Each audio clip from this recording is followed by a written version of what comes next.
complexity of challenges that those young people face means you have to do it in partnership. You have to work with like-minded organizations and individuals who can really help you to address the multiple barriers that those young people face.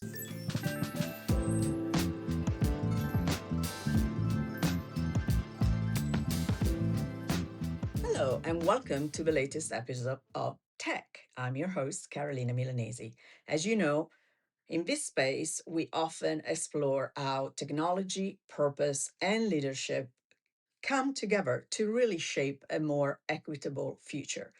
Today, we bring together two exceptional human beings and brands. On one side, I'm going to have Jason Arthur, who is the CEO of Mission 44. If you're not familiar with Mission 44, first of all, you should. But here, I tell you what they do. They're a foundation founded by Sir Lewis Hamilton, and they are focused on advancing social mobility, representation, and real opportunity for underserved youth. My other guest is somebody that you are all very well familiar with, Don McGuire, who is the CMO at Qualcomm, a company that has been focused not just on technology leadership, but also social impact leadership, really matching the commitment to creating more pathways into STEM through innovation and the creation of the jobs for the future.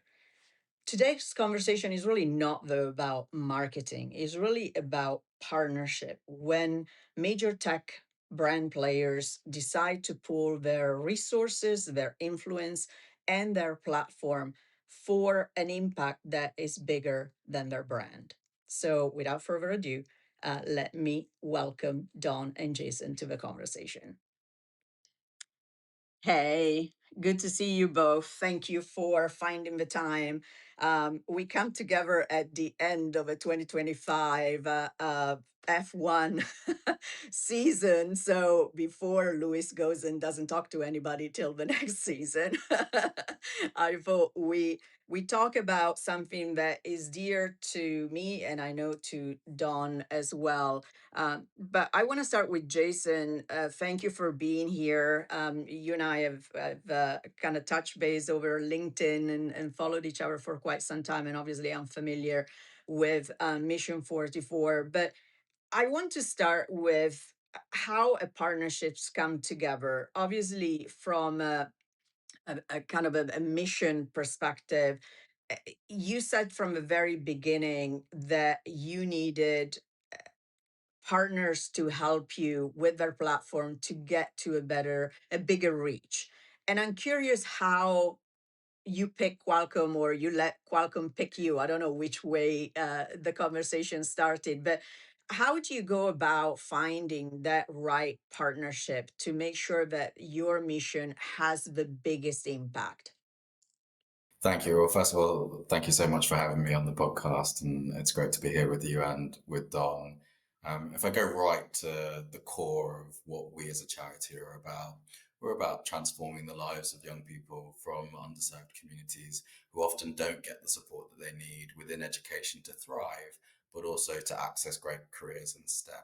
And so Lewis founded Mission 44 in 2021 so that we could support those young people by finding great organizations and leaders around them and investing in those organizations and leaders to provide that support for those young people, but also recognizing the power of storytelling, of advocacy more broadly to create the systemic change needed so that those young people could really access those great careers. Mission 44, we've been growing rapidly since we launched, and we're now operating in the UK and the US and Brazil. We're reaching 500,000 young people through our investments. But the reality is that the complexity of challenges that those young people face means you have to do it in partnership. You have to work with like-minded organizations and individuals who can really help you to address the multiple barriers that those young people face. And so we were delighted to connect, Don and I, and to learn more about what Qualcomm are doing. And it was very quick in my conversations with Don to see that, as a corporate, Qualcomm Snapdragon are absolutely committed to using their networks, using their platform, using their storytelling capacity to create change. And that's exactly what we want as a nonprofit. We want partners who share the same values and share the same ambitions as we do. So I think we met at a race in Miami and got to know each other, and we've been growing the partnership ever since. That's great. And Don, from your side, obviously, I know that you're very committed to closing the digital divide. You and I have spoken about this topic in particular, but more generally, uh, Qualcomm has always wanted to be a brand that has a soul, as you often say, not just about innovation for the purpose of innovation. Where does the partnership with Mission 44 comes in for you? What are the if you like, the point of connection that you made? Well, again, thanks, Carolina, for having myself and Jason on to tell this amazing story. It is probably one of the most natural, sort of like minded partnerships that I could think of when I first met Jason in Miami. And by the way, this is just another testament to the power of sport to bring people together, right? And F1 has a lot of amazing aspects to it, right? But to be able to meet people and network and then find out sort of what sort of amazing ideas have birthed right from the fact that Sir Lewis is this amazing athlete, this amazing person, and he's using the power of that right to accomplish sort of greater things beyond just being one of the most amazing drivers that have ever lived. So it's just a testament to the power of sport. First, secondly, when Jason and I first met, and I understood really the mission of Mission 44. It was a no brainer. It literally was instantaneous. We sort of smiled at each other, and I said, "Look, this is a no brainer." As we look at how we can, Carolina, to your point, as we look at how we can bring a soul or at least express the fact that as a brand, Snapdragon has a soul, Qualcomm as a company has been very soulful in what we've done over the years, right? 40th anniversary this year of the company to promote STEM and promote the fact that we want young people to have access to opportunities so that we can help develop the workforce of the future. As you may or may not realize, people who are excited to work in the technology field to advance innovation, to bring the world to that next phase of what we can all look forward to break down barriers, to close divides. We don't have enough people like that in the world. And it really starts with access. It starts with access at an early age to technology, to leadership, to education, to tools, so that we can get these young people excited. And when you're dealing with outside forces that either are telling you you can't do something or are showing you that you shouldn't do something, you have to fight against that. And that's what Mission 44 does, right? And by opening up people's eyes, both on the partnership side as well as these kids' eyes, to the possibilities of what they can do if they have that equal access, if the playing field has been leveled for them, is pretty amazing. So it was really a no-brainer for us to start our journey with Mission 44. We're just getting started. There's so much we're going to do together. It's really exciting. But it is about that great equalizing factor. We have a long history with our Think of It labs and bringing these tools to underserved communities and to youth, but at the elementary school level, at the middle school level, all the way through to really spur that spark so that we can actually create the workforce of the future that's going to help the world move forward. And so adding Mission 44 to this it was really natural. And I think it just creates an amplification platform to help more people. I couldn't agree more with everything you said, and specifically the intersection of sport and technology, not just from a marketing perspective, but when I think about young people, for a lot of people, the sport is where they try and gravitate, especially in underserved communities. They see that as their way to a better life, better economy, and all of that. And I think that oftentimes they don't think beyond being the athlete. They don't think about being the engineer behind the car, or anything that has to do with the TV around there. And I think that that's where this partnership, in my opinion, brings a lot of power, as well as seeing the opportunity that there is in STEM for, to your point, the jobs of the future. Jason, I'm curious, when I think it was June that you and Lewis went to have a chat with the UK Prime Minister and the Minister of Education, and you discussed what the government could do more of. And one of the commitment that they made was to bring more data through the voices of young people, to have more transparency in what needs to be done and the needs that need to be met. I believe that the first set of data was recently shared, and I'm curious, from your perspective, what were the things that you found different than what you expected, and the point that instead were actually proven, so to speak, as far as the belief that you had in those needs to be met. Well, I mean, I think the first thing to say is it was a somewhat surreal but really powerful moment to be walking into 10 Downing Street with Lewis and a group of young people and our partners. And the whole purpose of that event and the campaign that we launched this time last year was to say that if you want young people to access these jobs of the future and to be able to thrive, then our education systems have to be even more thoughtful and better equipped to tailor the types of learning and the types of support that they give to young people who may have lots of different vulnerabilities, but who, with support and empowerment, can really succeed and achieve.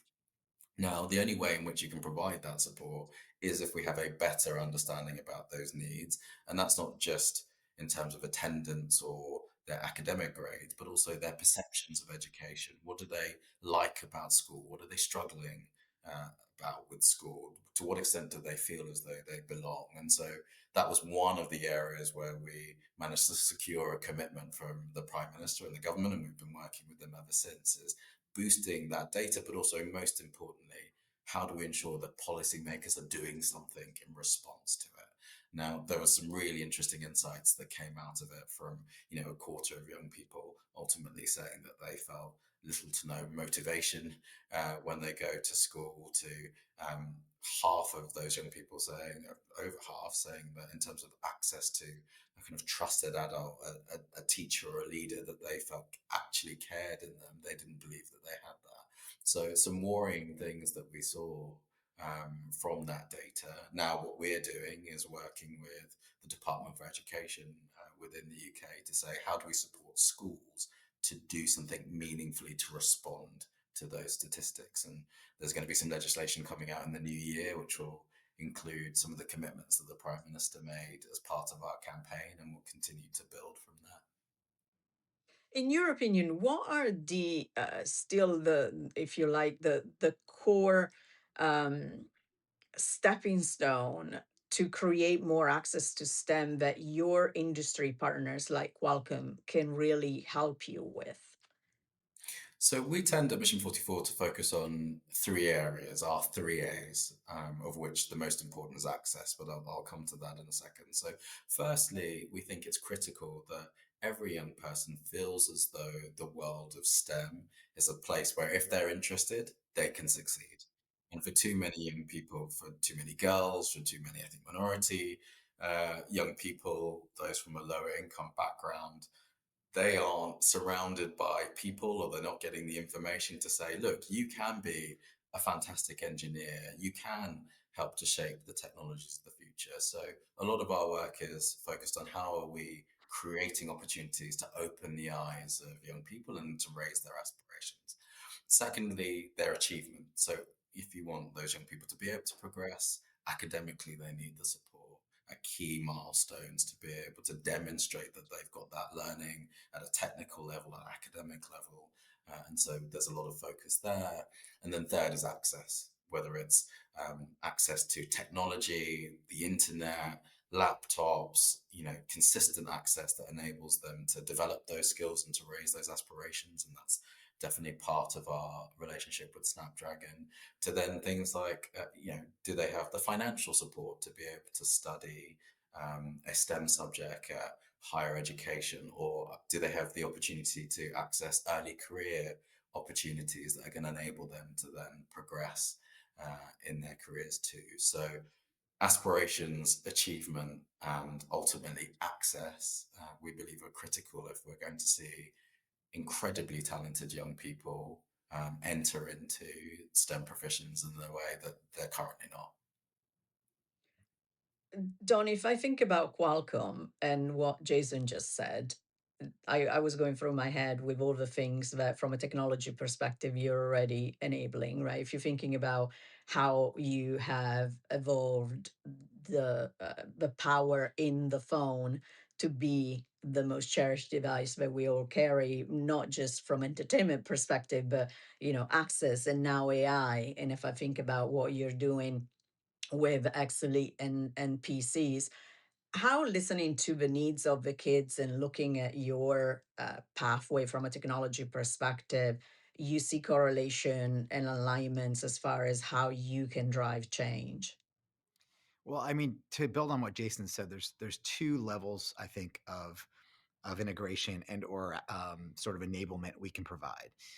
First is enabling these kids through tools to explore and achieve and enable their path, whether it's better access to tools like state-of-the-art PCs with amazing performance, battery life, and AI, so that they can actually sort of attend classes, right, sort of consume content, create content, and really explore the world of collaboration through technology.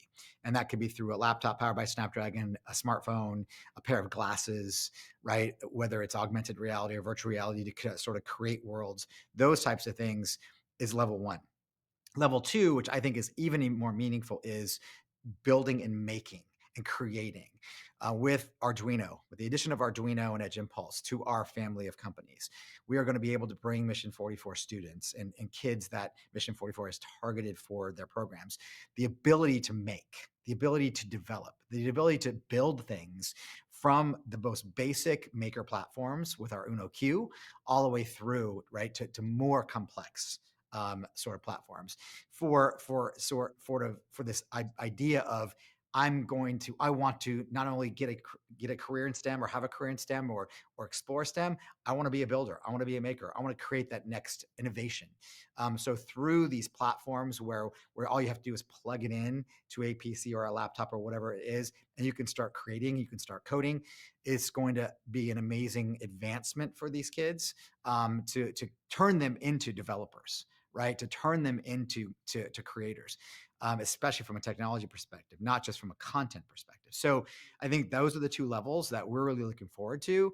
And again, democratizing the access to this technology for these kids is going to be a game changer for them. And this is such an important time to do that, because I think that your power and the commitment from Mission 44, coupled with the power that AI now gives to anybody, right, who wants to be a builder, who wants to create, is amazing, as long as you have the access to that technology. Right. Jason, I'm curious from your perspective, what does a good partnership looks like? Not just in terms of funding, but also in terms of like accountability and involvement, and ultimately kind of long-term commitment. Mm. Well, my job at Mission 44 is always to make sure that we as an organization are growing, and obviously financial support is critical to that. But I always push myself and the team to think holistically. So access to networks, access to expertise.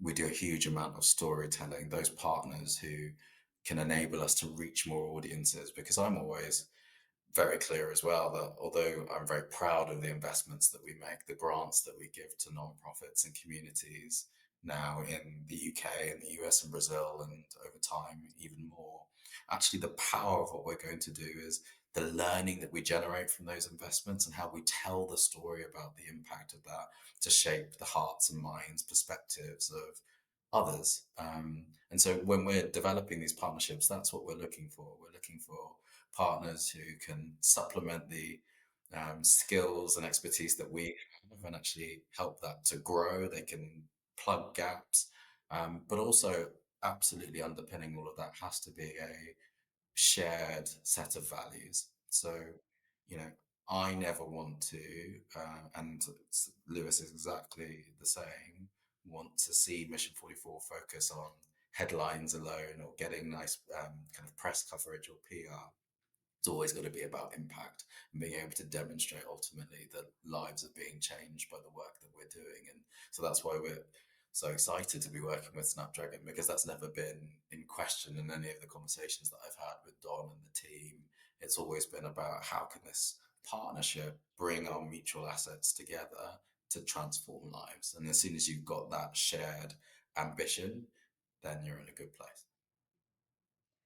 To this point, Don, although I think I can guess the answer, um, how do you stay authentic? How do you make sure that, whether it is with Mission 44 or anybody else that you partner with on that social impact perspective, you're not performative, but you really are delivering powerful impact? I mean, it really goes back to what Jason was just saying, right? It's you can donate money to a lot of different causes, and then you can get your logo placed, for that donation, and then you can feel really good about yourself, and move on. But we've never, and me, Carolina, Yeah. I'm not into logo slapping. So it really is about impact, and impact is super important, and it really sort of is a thread that drives through everything that we even do here at Qualcomm. Like my team, we are focused on impact, not just activity. What you're doing every day? What is the impact that it's making on that solution to move the business forward, to move whatever forward? So focusing on that impact is really where you will either make the decision in your own heart and in your own mind, is this something that is worth doing, number one, and number two, is going to be worth it for our partner? Yeah. Yes, everybody loves to sort of generate funds, and it's needed to kind of keep operations moving, Mhm. and to move. It's kind of the fuel, and the gasoline, or the fuel, or the power that allows you to sort of drive towards that impact. But it's really that next level that is going to be what's important. And so we really feel like strongly about what we do is there actual impact that our technology can make, right, for this cause, or for the people that are going to be affected by this, or that the organization wants to affect by this. And if the answer is yes, then that's the first big hurdle that we cross, and then we sort of move into ideation and creation, and creativity to then make this the best it can be, the most effective partnership it can be. And so, like I said, early on with Mission 44, we had a head start because there was so much alignment that it was easy. It was easy to not even to not just show authenticity, but then to drive towards what that impact was going to be. And so that's how we look at these things, and which is why we only have done selective types of partnerships, because really it is about, at the end of the day, what we do every day and how can that impact the lives of the people that we're trying to through a partnership. Whether it's our partnership with Mission 44, which again we're just getting started. There's going to be so many amazing things we're going to do together. Whether it's our partnership with Red, those types of things. It's really about impact at the end of the day. And if you can go back and you can kind of do the math, and you can say, oh my gosh, because of what we did, impacted these 500,000 kids, or these 5 million people, or these 50 million people, whatever the number is, then you've done a good thing, right? You've Yeah. put together a successful partnership. So that's how we really look at it. So I'm curious as to both of you, how do you measure success then? Is it, Don, you were just saying the number of people that we touch, the real impact that we have. Is that how the best measure of success for you? Yeah, I mean, I think lives changed from my perspective. Yeah. Whether it's incremental change or revolutionary change, lives changed is a great metric to measure, yeah, a successful partnership by. I'm sure Jason has some others as well. Yeah. Yeah, I think that's spot on. And to my mind, there are kind of three different levels to this. So, one, what we want to be able to show is that the organizations that we are investing in, that they are more effective and more sustainable in supporting young people into STEM jobs than they were before they received support from Mission 44 and from Snapdragon.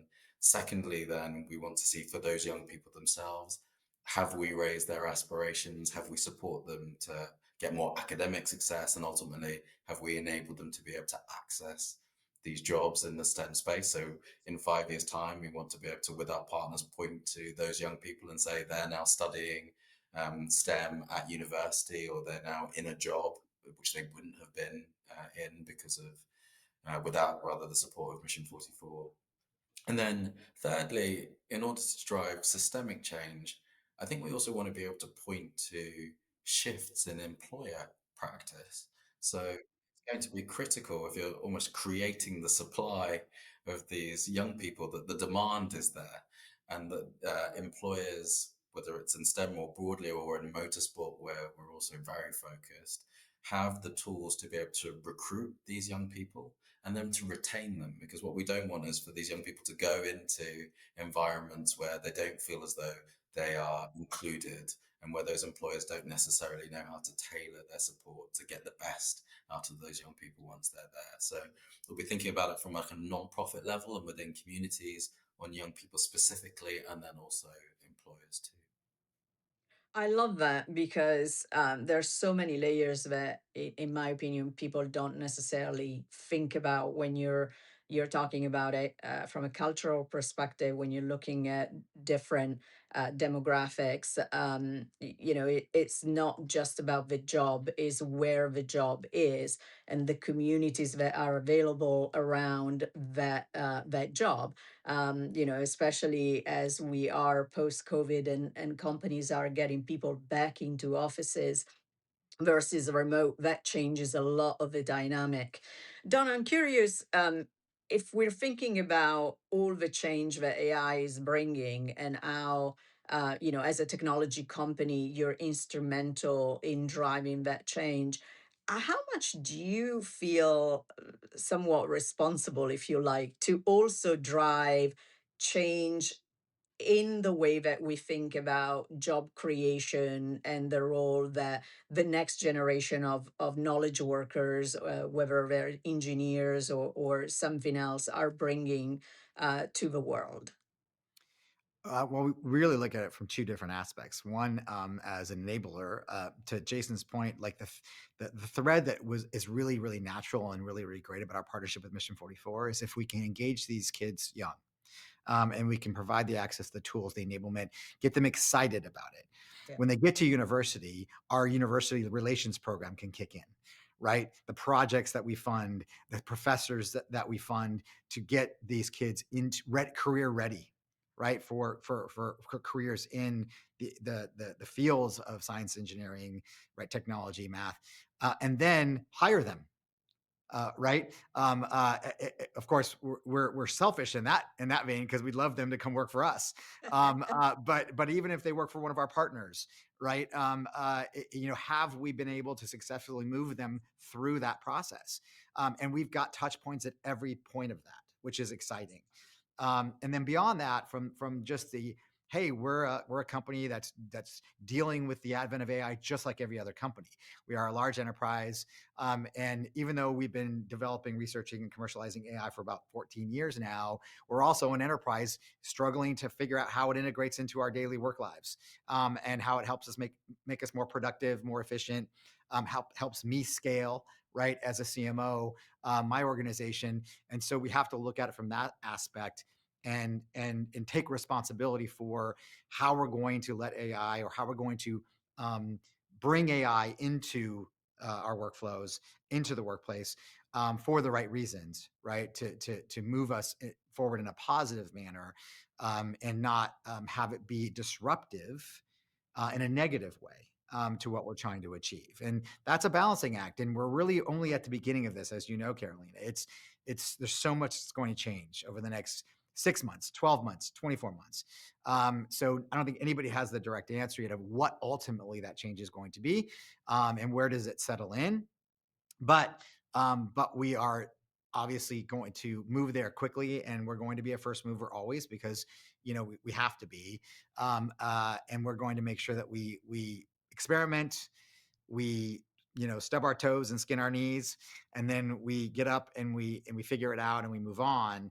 And then that will sort of circle back to this workforce of the future, where these kids are going to come in AI native, right? If we do our jobs right. Right. And we provide that access and we close the digital divide, they will come in AI native. And for them, this will be second nature. And they'll be able to hit the ground running, and be able to work within this new environment, as we sort of implement these workflows, and we implement a systems architecture that has AI sort of at the center of it. So that's kind of how this whole thing works together from our perspective. And we just, we kind of view this, again, selfishly, as a pipeline, for amazing talent, to be sort of unearthed and set unleashed. Yeah. And then how do we support that talent, to Jason's point, and move that talent through their careers, so that they can feel fulfilled, and they can feel like they're contributing to their communities, themselves, their families, etc. So it's pretty exciting. You almost read my script, because I have a similar question. But before I get to that last question of our conversation, I want to hear from Jason.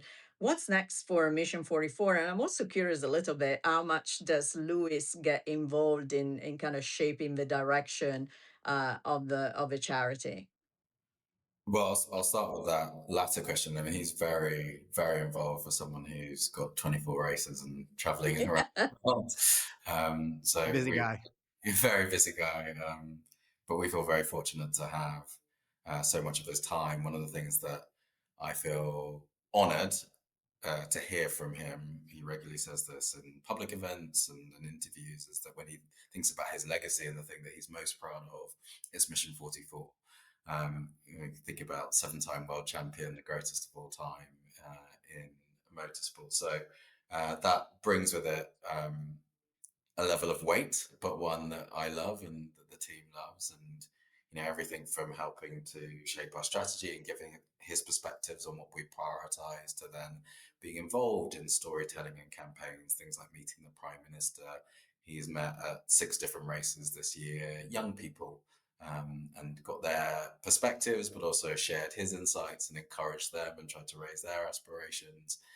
He helps to fundraise for Mission 44, so he's heavily involved in what we do.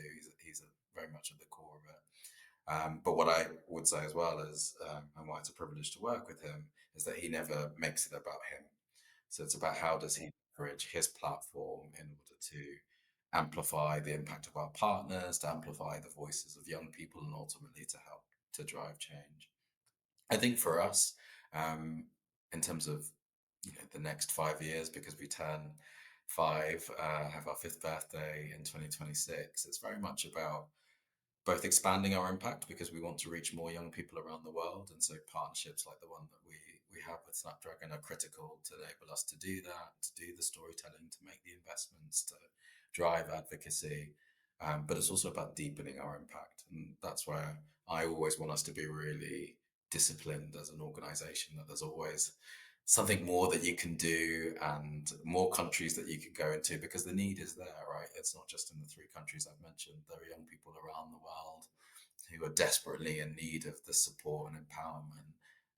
For us, it's about making sure that we're entering into partnerships where the values are clear, where we're being rigorous on impact, where the strategy is clear, where we're able to constantly track the progress that we're making, and that we're able to share those stories. And so that means more partners, but hopefully more thoughtful partnerships within the US. So, we're going to be announcing in the new year some more grantees in Las Vegas, as well as the ones that we have in Austin and Miami, and that's going to continue to grow. We're going to be announcing new scholarships for young people who are particularly interested in getting into motorsport, but might be from an underrepresented background. We're going to continue to deepen our work on the policy front, certainly within the UK, to make sure that those commitments that the Prime Minister made are delivered on.